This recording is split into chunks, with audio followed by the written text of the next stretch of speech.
A paz do Senhor Jesus para todos os ouvintes deste vídeo, do programa, do canal, que gostam, compartilham da mesma palavra de Deus, né? Que essa palavra seja mais uma vez, né, de fonte de gozo, de paz, de fortalecimento para as nossas almas.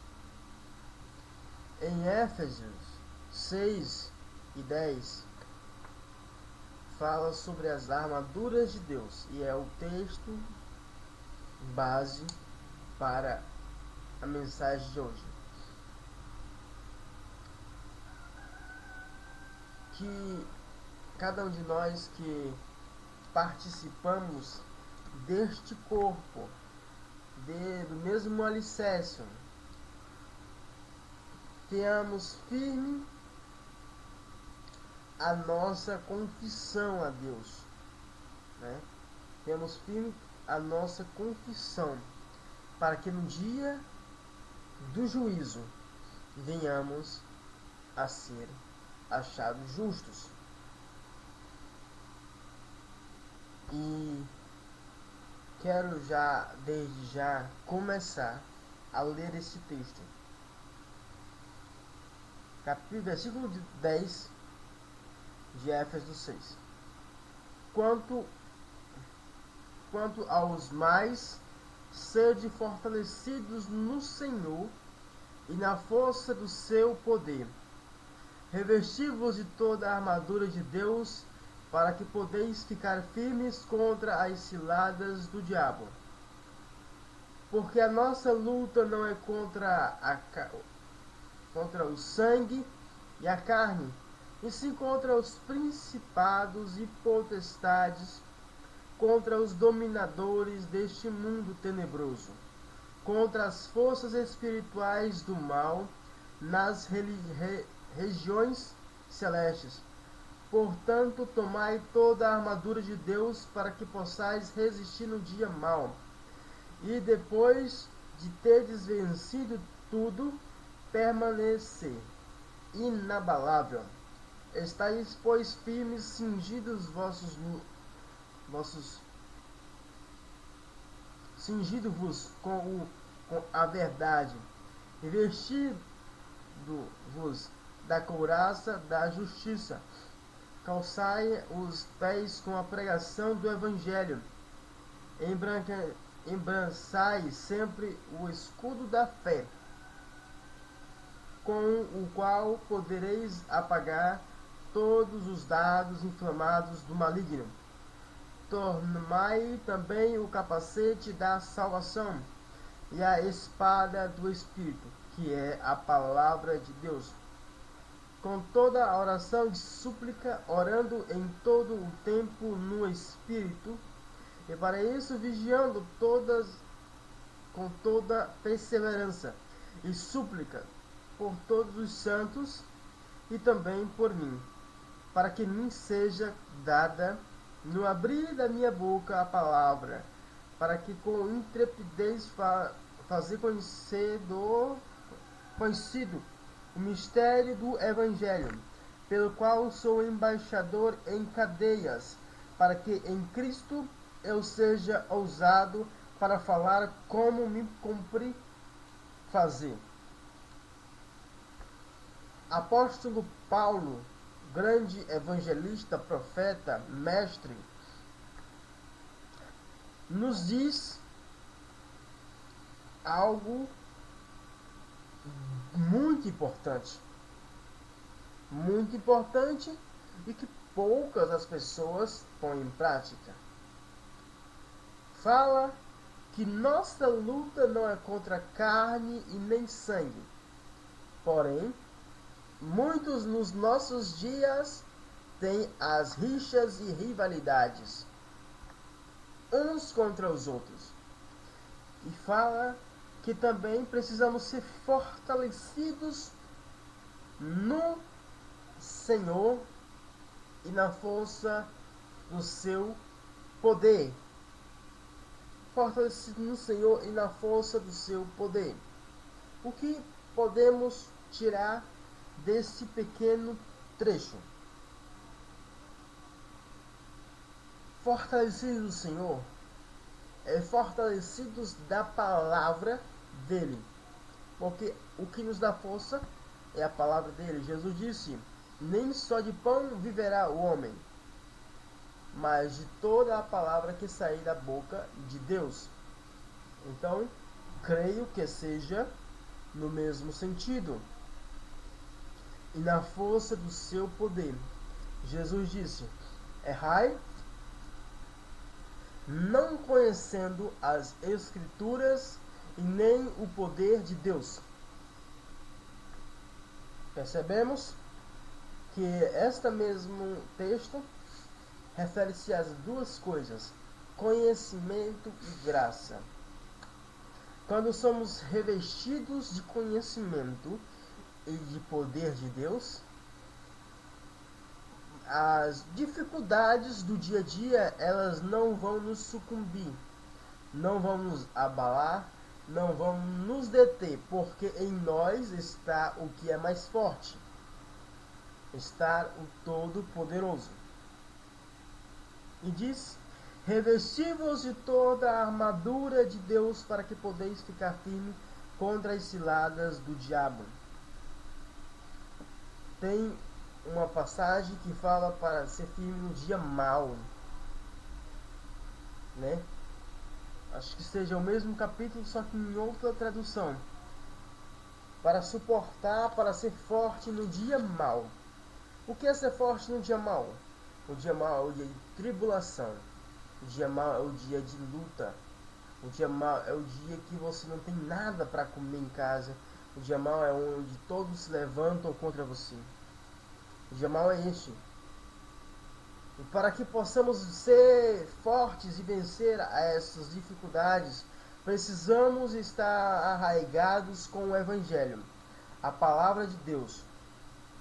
E quando estamos, nenhuma luta, nada pode nos vencer, porque nós seguramos nas mãos de Deus, e Deus segura nas nossas mãos enquanto nós o buscarmos.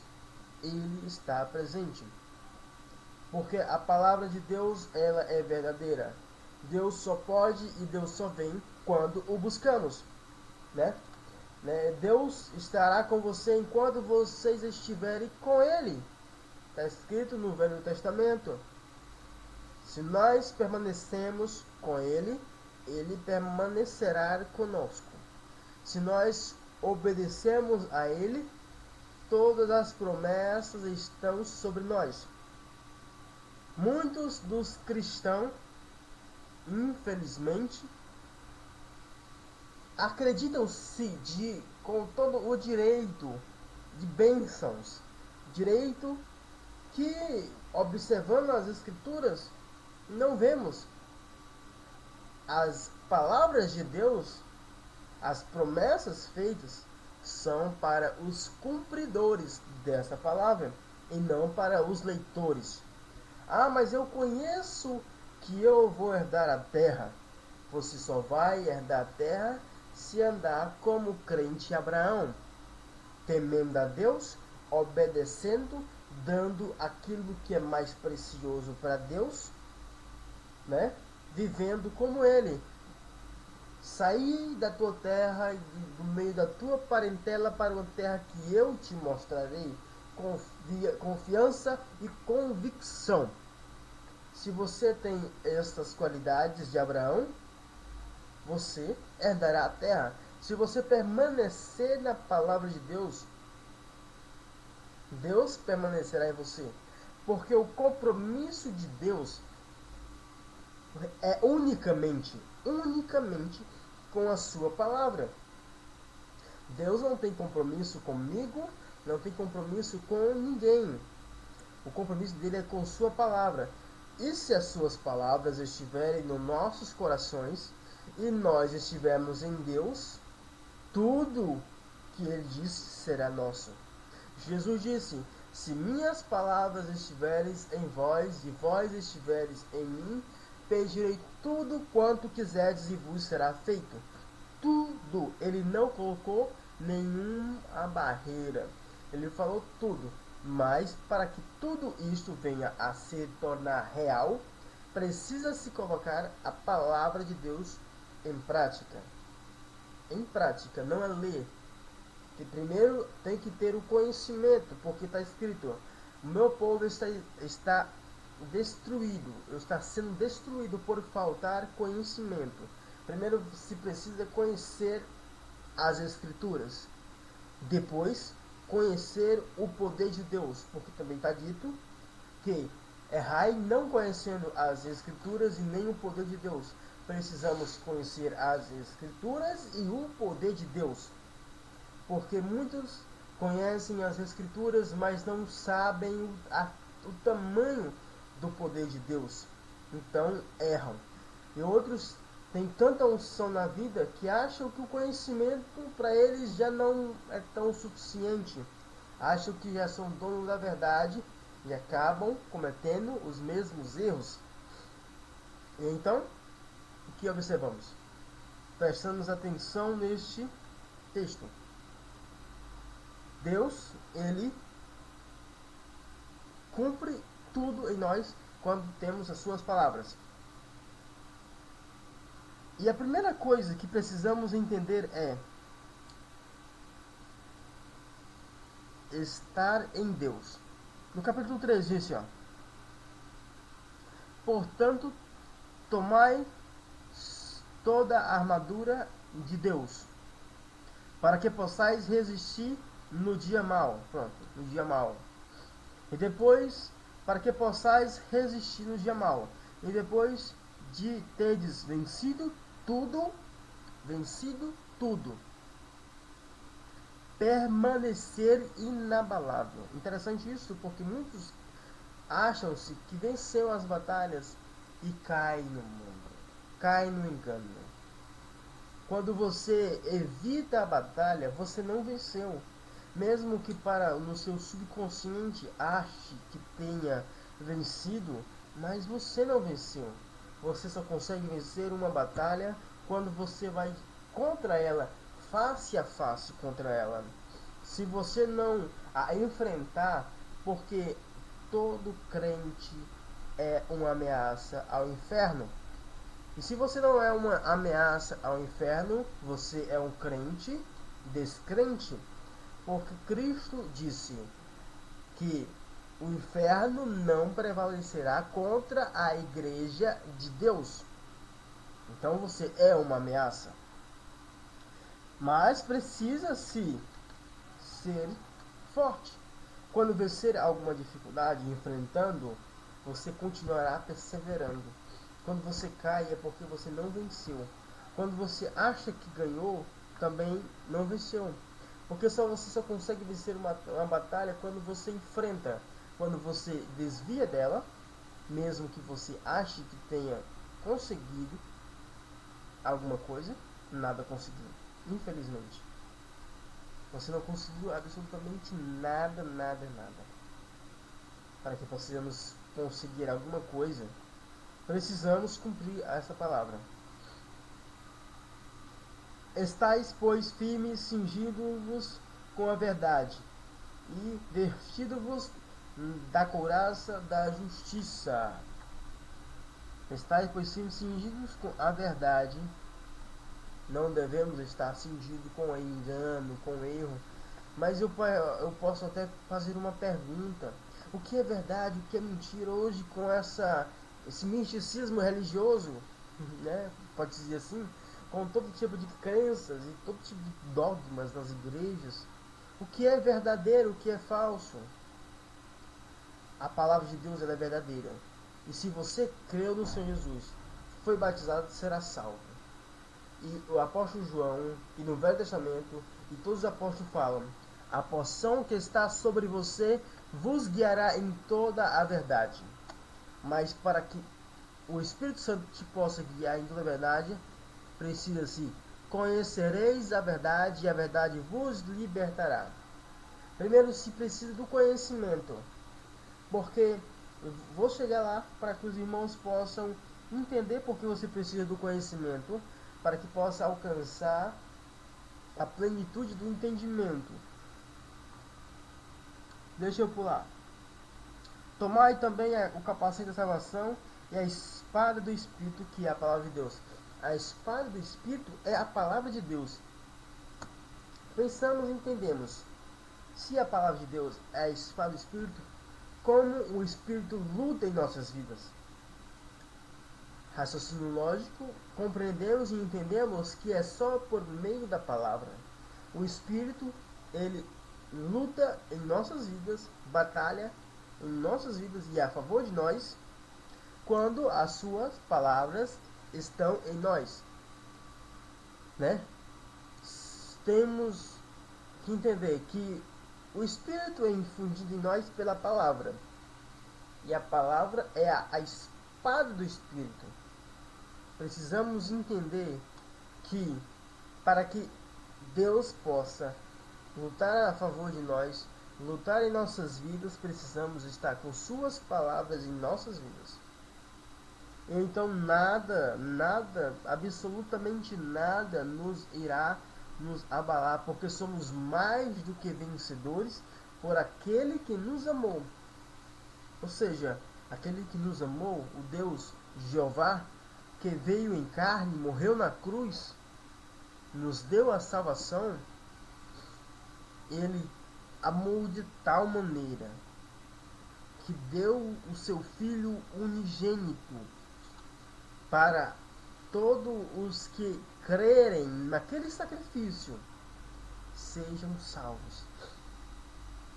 Um engano que eu vejo em muitas igrejas é que as pessoas querem ser salvas por méritos próprios.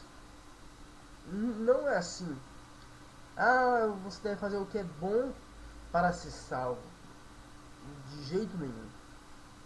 Você deve fazer o bem, porque foi as obras que Deus criou para que andássemos nela, não para que ela viesse nos dar salvação. Efésios 2, e do 8 em diante até o 10, fala sobre isso. A salvação não vem por obras para que ninguém se glorie.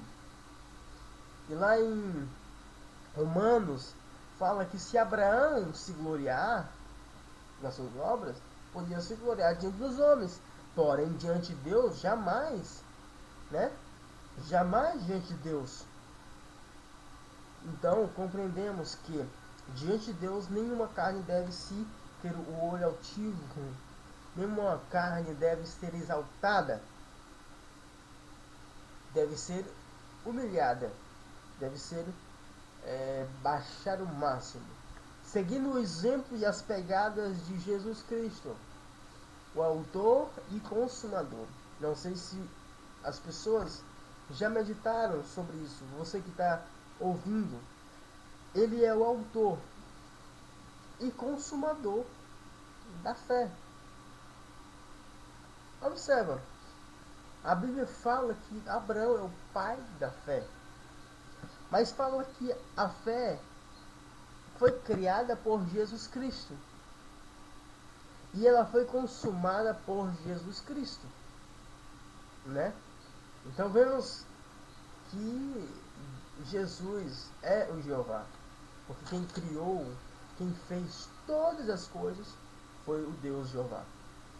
Mas esse é um outro assunto. Vamos continuar. Calçai os pés com a pregação do Evangelho da paz. Hoje não existe mais o Evangelho da paz, mas sim da guerra. Não existe mais o Evangelho do amor, existe o Evangelho da guerra. Paz. O que é paz? É falar a verdade para as pessoas. Paulo certa vez fala: porventura me tornei inimigo de vocês falando a verdade? Mas infelizmente isso acontece. Nós pregamos a verdade contra o pecado e as pessoas se sentem ofendidas. Falamos contra o cigarro e o fumante fica ofendido. Não estamos falando contra o fumante, mas sim contra o cigarro.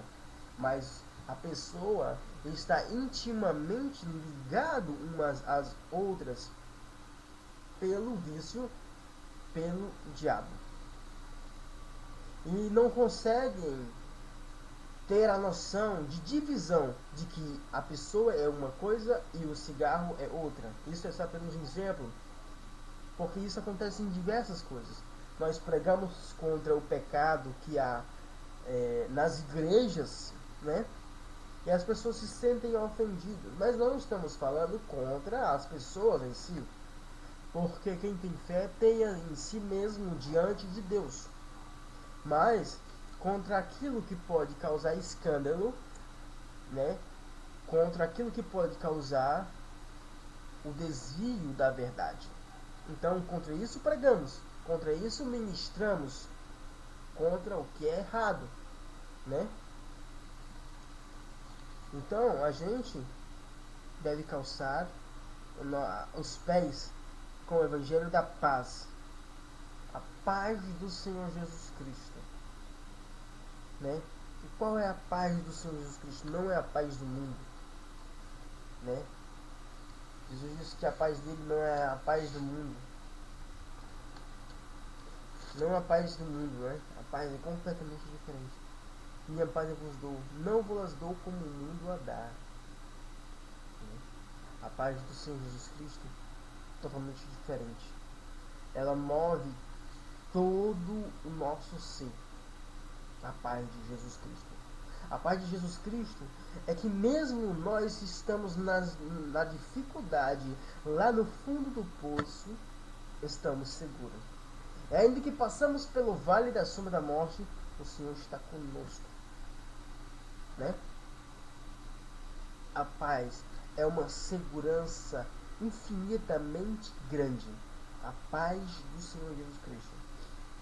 Não é a paz do mundo, porque a paz do mundo ela se transfigura em coisa bonita, coisa agradável, mas que muitas das vezes há uma coisa dentro dela que gera o engano, o erro, né?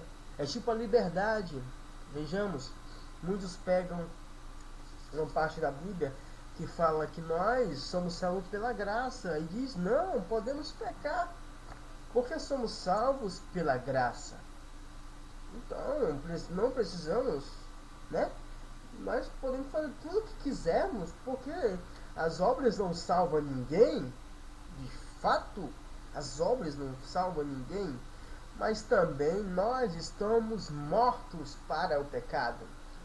O apóstolo Paulo, capítulo 6 de Romanos, ele fala isto.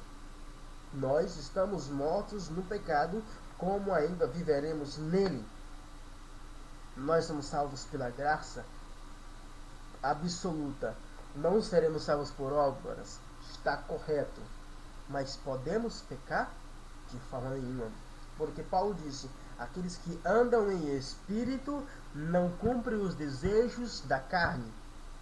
Vejamos isso em Gálatas. Se os desejos da carne não são cumpridos quando andamos em espírito, então, porque há uma morte, uma separação entre nós e o mundo. Vocês não são do mundo, como eu do mundo não sou. Assim disse Jesus. Assim disse Jesus. Se nós não somos do mundo, então não devemos praticar o que no mundo tem. Mas se nós somos a Nova Jerusalém, devemos praticar aquilo que lá praticaremos, o que é praticado pelos anjos, o céu, o amor. Porque tendo profecia, será aniquilada. Tendo qualquer coisa, profecia, línguas estranhas, dom de maravilhas, tudo será aniquilado. A única coisa que prevalecerá, que permanecerá, é a palavra de Deus nos nossos corações. Isto é, o amor. Paulo, em Gálatas 5:22, fala que o fruto do Espírito é amor, gozo, paz, longanimidade, bondade, benignidade, mansidão, né? Fé, domínio próprio. E fala contra essas coisas, não a lei. Se não a lei, não vivemos debaixo da lei. Se não a lei, não estamos debaixo da lei. Quando diz que a gente não está mais debaixo da lei, é porque nós não estamos debaixo mais daqueles tutores da lei mosaica, mas da lei de Cristo, que a lei de Cristo se cumpre em Gálatas 5:22. Se você observar tudo isso, nós estamos debaixo da lei de Cristo. Estamos fora de todas as outras diversas leis, né? Alguns pegam aquele texto escrito em pedras como um texto base para toda a nossa fé. Aquilo, a lei é espiritual, né? Aquela lei que foi escrita em tábuas de pedra, ela é espiritual. E devemos cumprir ela no espírito e em verdade, né? Não como aquela lei de Moisés, mas como se troca o sacerdócio, necessariamente troca-se a lei. Faz mudança, faz alteração, mas a lei é boa. O que é que se precisa mudar? Ela não justifica ninguém. Ela apenas aponta o erro das pessoas. Ela disse, não matarás, mas não diz, dá a vida pelo teu irmão. Não existe amor maior do que esse de dar a vida pelo teu irmão. A lei de Moisés não diz isso. Porém, a lei de Deus, a lei de Cristo diz, dê a sua vida pelos irmãos. Disse, não adulterarás, na lei mosaica. Na lei de Cristo, qualquer um que em pensamento cobiçar uma mulher, já com ela cometeu adultério. Observamos, tudo muda, mas ela é aplicada no interior, porque sabe-se que aquilo que tem no coração, a boca se esbalda, fala. Aquilo que tem no coração, o corpo pratica. Então Jesus disse, lava-se primeiro o interior e todo o resto estará limpo. Se o meu interior está longe de vaidade e de engano, todo o meu corpo terá luz. É isto que Jesus quer dizer e falou para nós. Todo o nosso corpo terá luz quando estivermos em luz. Se a luz de Deus estiver nos nossos corações, ela refletirá. Ela refletirá em ações, obras, ela refletirá em roupas, em palavras, em tudo por ações. Porque o que tem dentro se mostra pelas ações e pelas palavras. Vejamos mais aqui. Embraçado sempre o escudo da fé, com o qual podereis apagar todos os dados inflamados do maligno. Em João, fala que quem é que vence o mundo? E termina dizendo, quem vence o mundo é a vossa fé. A nossa fé é quem vence o mundo. E em Hebreus fala que sem fé, Hebreus 11 fala que sem fé é impossível agradar a Deus. Então é necessário se ter fé, é necessário andar em amor, é necessário, absolutamente necessário, ter fé. Outro, tomai o capacete da salvação. Capacete da salvação. O que é o capacete da salvação? O capacete da salvação é a certeza. É a certeza da convicção. Sabe por quê? Porque quando o diabo lança setas, ela vem contra o seu coração. E o coração, no sentido espiritual, é a mente. A mente. Porque é onde se processa todas as lutas e provas. E se você não tiver fé no coração, se você não estiver com o capacete, a segurança, você pode cair, você pode ser vencido. Então tome o capacete da salvação e tenha a garantia na vida eterna. Tenha a garantia. Não seja como um jovem rico que chegou até Jesus e disse: Mestre, mestre, o que farei para herdar a vida eterna? Jesus disse: Tenho observado a lei? Ele disse: Tudo tenho praticado. Ou seja, já tinha a vida eterna. Mas ele insistiu. Jesus disse: Tu quer ser perfeito? Então vai, vende tudo o que tu tem e dá aos pobres, e vem e segue-me, e terás um tesouro no céu. Então, percebemos e entendemos que quando nós colocamos a lei de Cristo no nosso coração, temos a garantia da salvação. Se nós andarmos em amor, não teremos nenhuma culpa. Devemos adorar a Deus com a nossa mente limpa, purificada de tudo.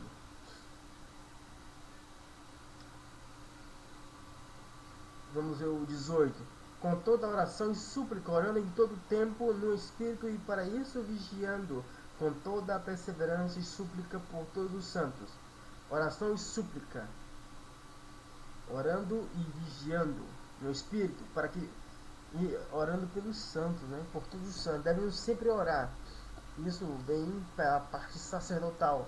Cristo nos fez reis e sacerdotes. Sacerdotes é responsável por ministrar louvor e adoração a Deus. Nós, cada um de nós, dentro de nossos lares, somos sacerdotes e devemos sempre colocar a mão isto. Nós devemos fazer com que as nossas orações e as pessoas que estão ao nosso redor venham ser salvos. Devemos orar por elas, devemos pregar por elas, devemos chorar e jejuar pelas almas. Este é o verdadeiro amor que Deus tem nos colocado, tem nos ordenado. Orar e vigiar, orar pelos outros e vigiar por si mesmo, para que não sejam engordados nos erros do diabo. Então, precisamos orar pelos santos, porque somos sacerdotes. Isso depois eu vou fazer um vídeo só em cima do sacerdócio. O sacerdócio de Cristo e o nosso sacerdócio. Né? Vamos aqui mais. E também por mim, para que sejam... Isto é pessoal falando sobre ele, né? Devemos orar por ele. Mas essa parte devemos também pegar para orar pelos nossos ministrantes. Orar pelos pastores e qualquer pessoa que está a responsabilidade de nos conduzir a Cristo, pregando a verdade de Deus, trazendo as nossas mentes cativas ao Evangelho. Então devemos sempre orar e agradecer. Deus, obrigado por fulano de tal, ele tem servido de bênção em minha vida. Abençoa ele prosperamente, abençoa ele muito, muito mais, né? Porque se nós temos a mesma fé de Abraão, também saberemos de uma promessa que Deus fez a Abraão. Sabe qual foi? Aqueles que te abençoarem serão abençoados, e aqueles que te maldizerem serão malditos. Ou seja, se nós orarmos pelos santos, os homens de Deus que pregam a verdade, seremos abençoados, né? Seremos abençoados.